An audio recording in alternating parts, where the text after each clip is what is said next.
and that just it ends on a whimper, and that it's boring, and that it's no good.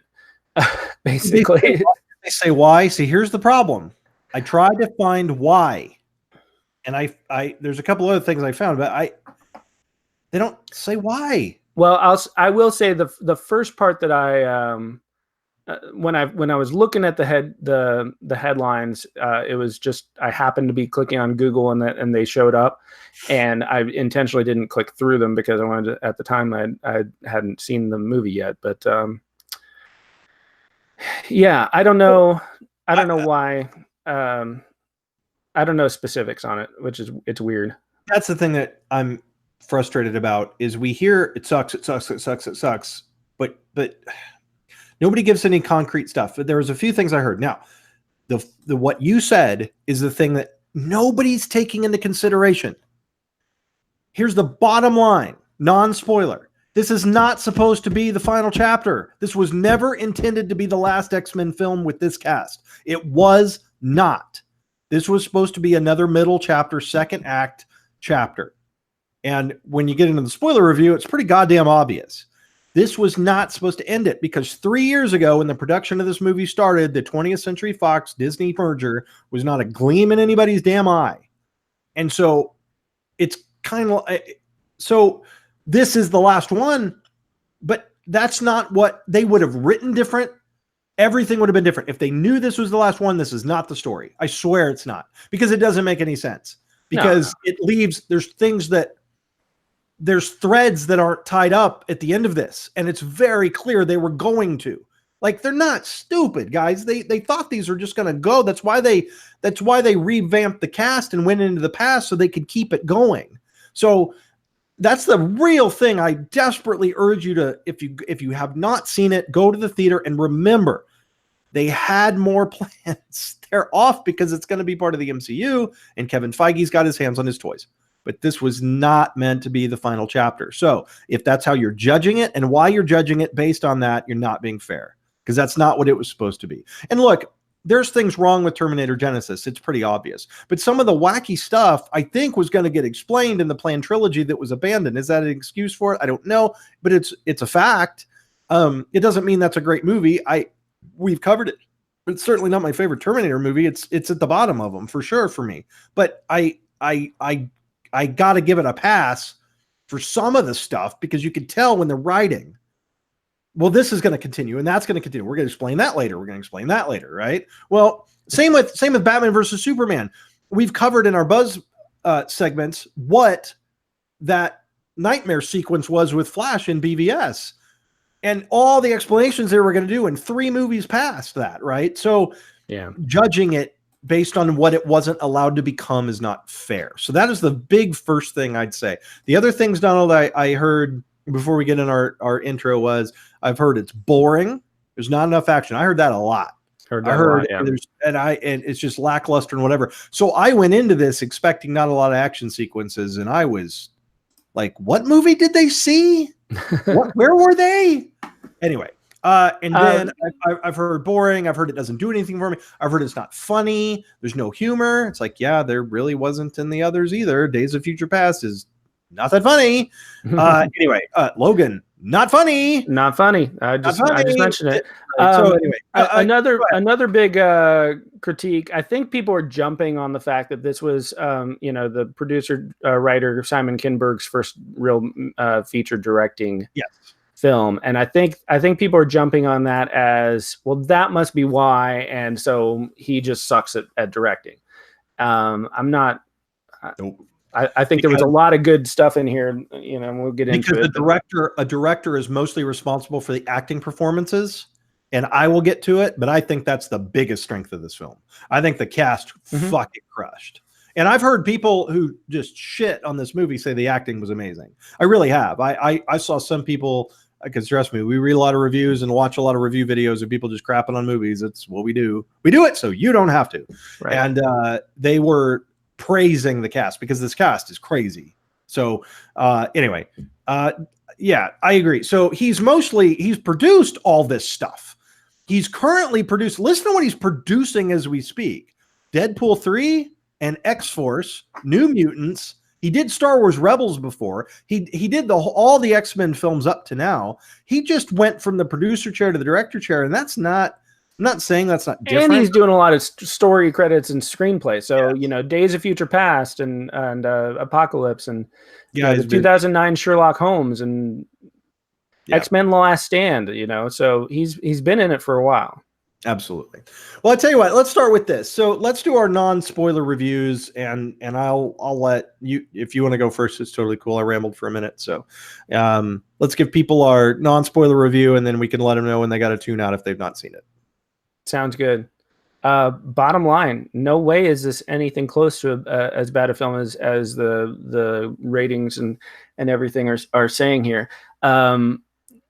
There are some reasons that I can see why some people may not like it, or may like others more than this, but that especially is not this film's fault, and I mean, neither of us put this film on our top 5 of the non-MCU Marvel films, but that doesn't take away from this movie.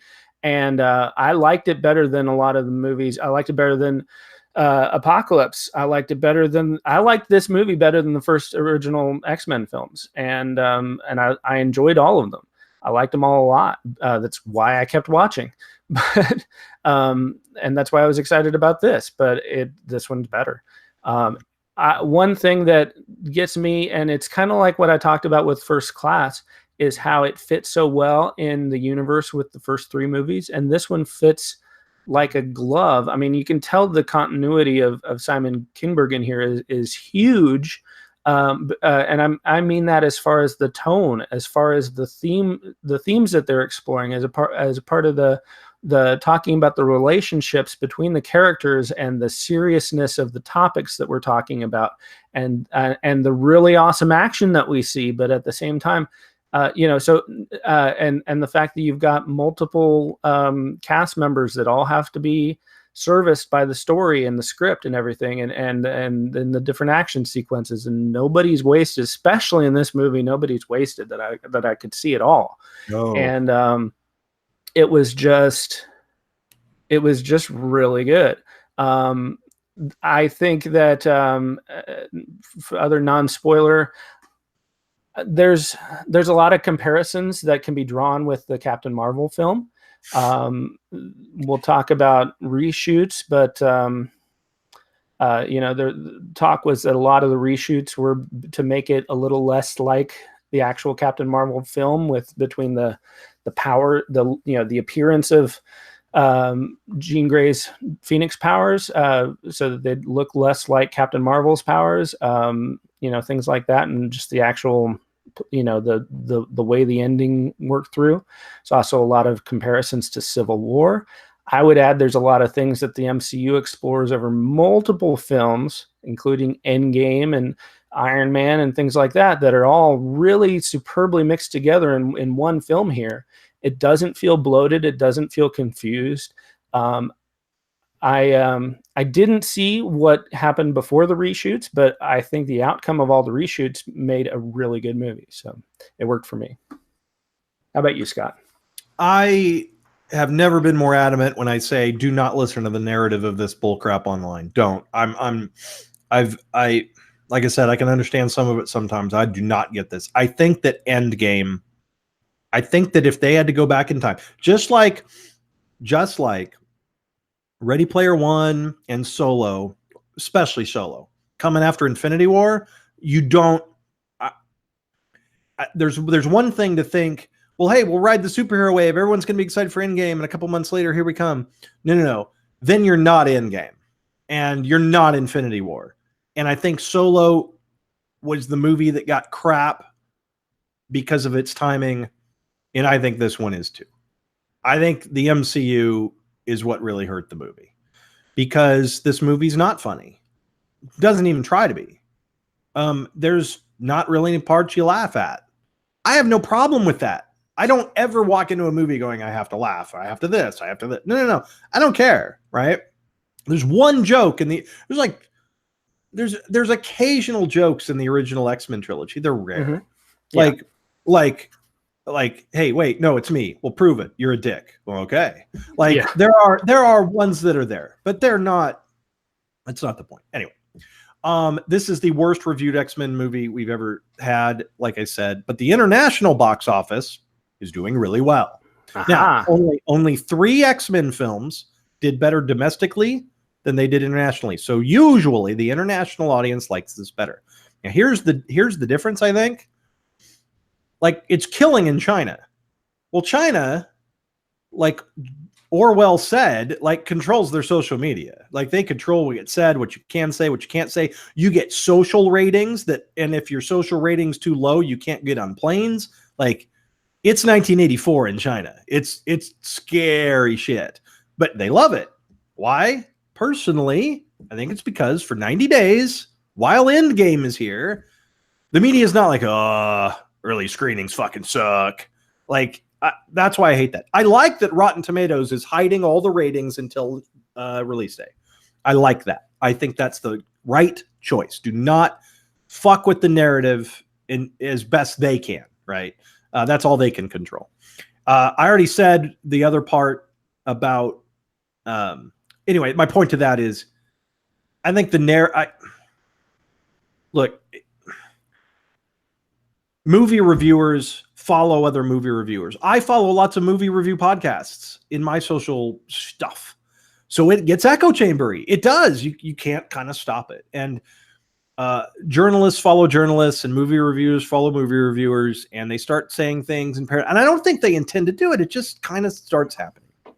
Does that mean there's nothing wrong with the movie? No. But I, as Donald said, wow, like, I walked in expecting, I joked online, it was like the Emoji Movie, which got 0%.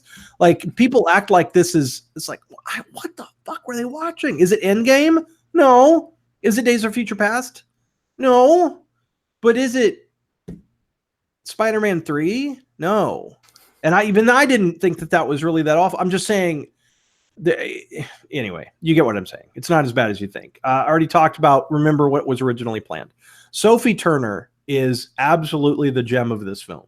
She is asked to carry it, and she does. She has to swim a lot of waves of emotion in a very short, compressed time frame, and sometimes within moments of each other. Yep. And she has to be very volatile, and she has to cry, she has to scream, she has to all of it. And I thought she did fantastic. I thought she did really, really well. It was her best. I think it's the best acting I have seen her do. I really mean it. McAvoy was perfectly cast as Professor X years back with First Class. When I hear him, I hear Professor X. In fact, he does so good. I think that Patrick Stewart's performance in Logan obviously deserved Oscar love, which I've said, and I believe that, and so does Donald.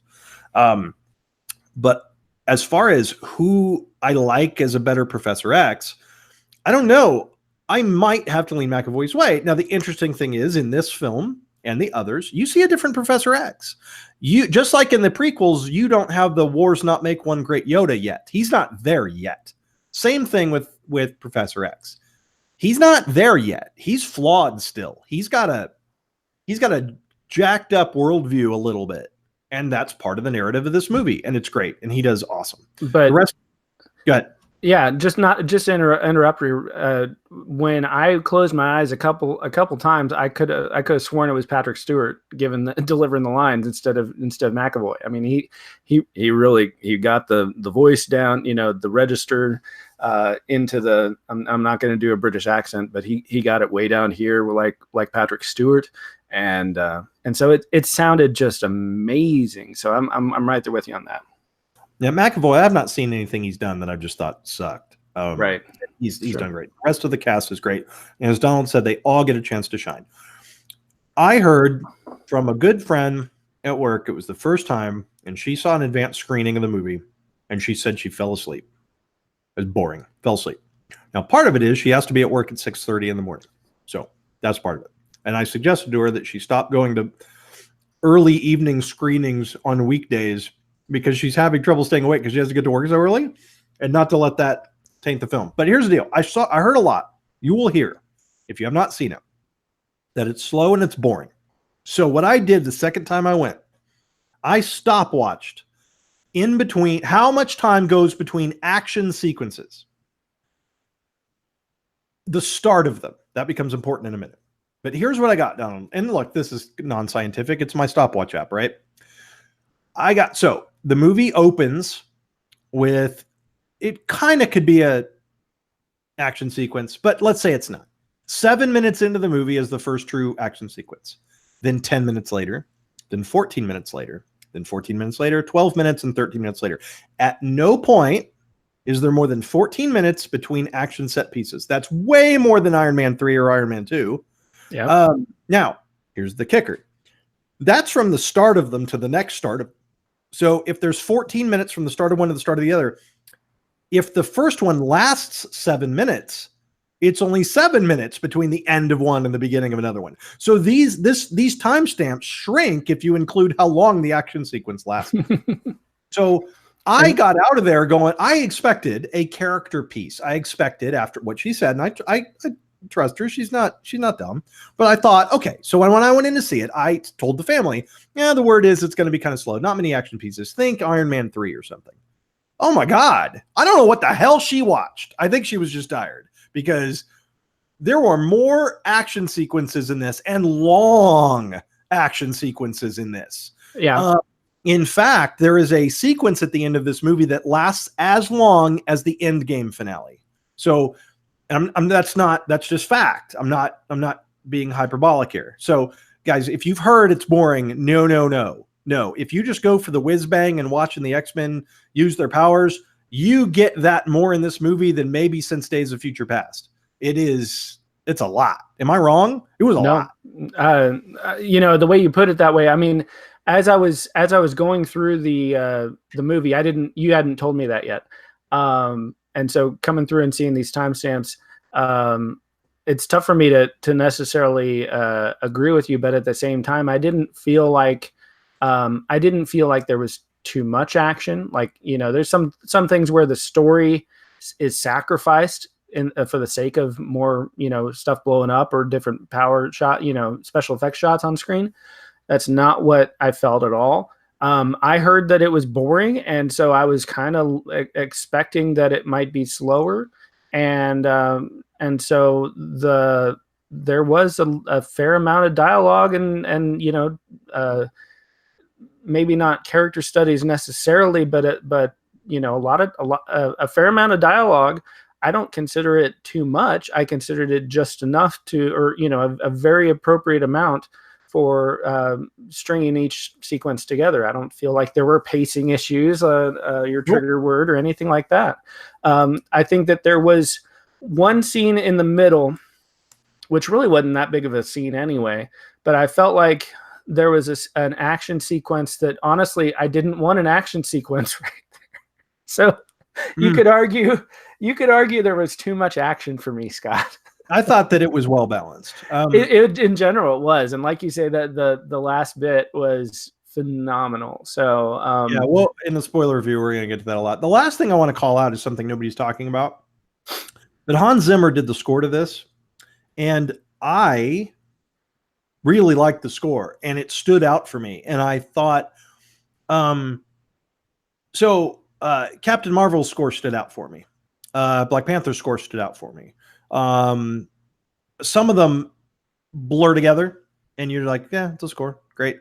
And some are unique and sound unique and are pretty cool. Is it the best he's ever written? No, I'd put a couple others above it. And he's John Williams. I get it. But, I'm going to play a clip here. Just score, no context. So you won't know when in the movie it happens. So don't worry about it. It's just music. But it is very cosmic. It was very non-organic. It seemed like from outer space. There's a lot of synth elements, a lot of non-organic stuff, which is a lot what Captain Marvel did, which was very cool. Yeah. It didn't do what Guardians of the Galaxy did to talk about space stuff, grounding it in an Earth soundtrack. It used a score that sounded otherworldly a little bit, kind of like Tron did. And I kind of equated the Captain Marvel one in ways. They don't sound alike, but generally trying to do the same thing. They do similar things, yeah.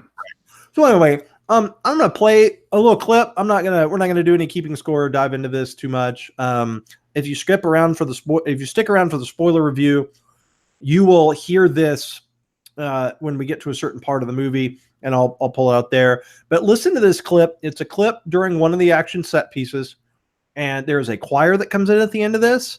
It builds a lot of tension. It sounds otherworldly.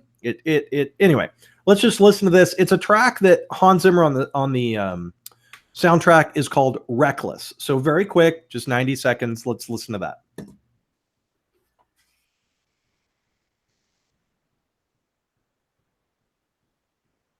Scott, I wanted to say something real quick about this. So I was going to ask you what you thought. Yeah, before you approached me, because you were, we were trying to, you were really good about keeping me from spoilers before I saw it.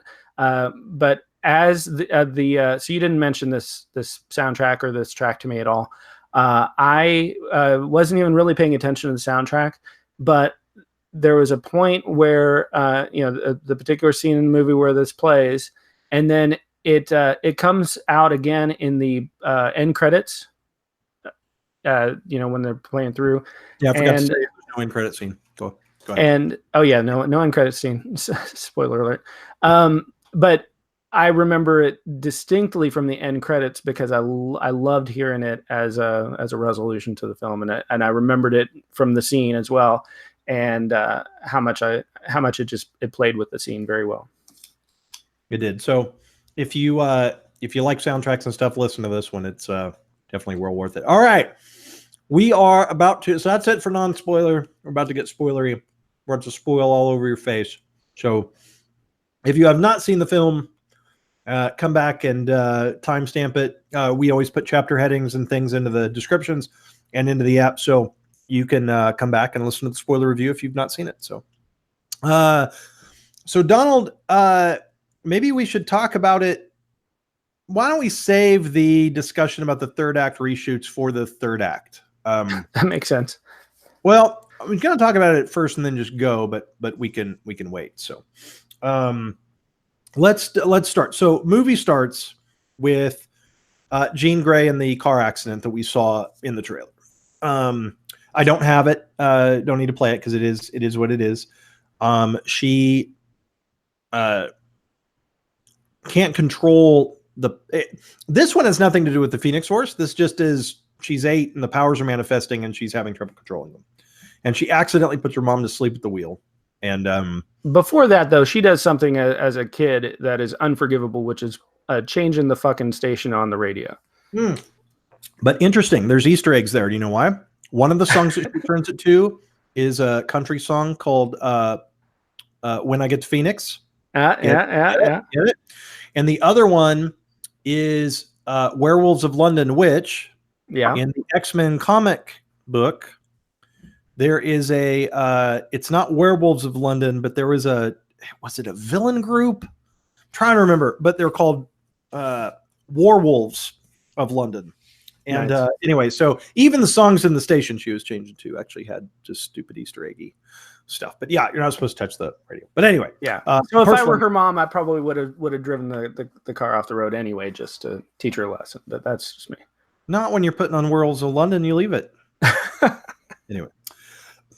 So Donald, there's not a lot to talk about with this, but then the very first thing that happens, and we'll play that here, is Charles comes to pick her up. Now, a couple of things. You don't know the whole truth here. You are like Jean. The thing they did right in this is that you learned along with the character what really happened. So the movie only gives you pieces.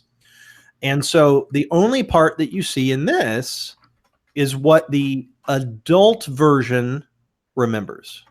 Does that make sense? Yeah. Charles hid parts of this from her. And that's part of the whole problem. We're seeing it through Jean's memories at this point. That's right. So let me play it. Now, for those of you, if this is your first show, we do play scenes from the film. And I just funny, stupid. So generally, when I'm going to record sound, I try to pick a small theater. Now I can't control that. And with new releases, sometimes it's in the biggest theater they got and you're not getting around that. And it causes it to sound a little echoey. I can cut most of that out, but for the most part, I did good. Really, really small theater. I think it held, 50 people. Not a lot. Anyway, small theater. But as we were sitting down, an elderly couple, elderly in that I'd say 60s. Okay, sit next to me. Oh God, oh God. So not only are they eating M&Ms and wrappers and they brought their own snacks, but they're not one of those people that pours them into their hand. They're the people that go fishing with one finger into the wrapper for the next one. So I was like, God damn it. But then the thing that scared me was, and Alyssa and I brought Alyssa, she saw it twice. She came with me the second time. And the wife looks at the husband. Their son's going to meet them there. And they've got a seat for him, right? And she goes, do you want to switch with me so you can talk to Matt during the movie? Oh, hell no. Wait a minute. You're going to what? And sure enough, they were talking. Now it gets funnier. Then the guys to the left, the trailers start. And they showed the trailer for Ford versus Ferrari. Yeah. Right? And the executive almost wets his pants in the race car. Remember that part? Yep. Yep. So the guy, I'm going to turn away from the mic so I don't. The guys to our left didn't go. They went, oh my God, he's going to show his pads. Oh God. Wow. Oh God. Please don't do this. Please don't do this through the movie, please. So I lean over to Alyssa, who is embarrassed by her dad at any public display of anything, right? I can't say, ma'am, would you excuse me? Dad. Like, I can't do shit. So I lean over and I whisper, I go, Alyssa, if I have to ask someone to be quiet, I'm going to be very polite. I'm going to smile. I'll be very nice. Okay. So please don't yell at me if I have to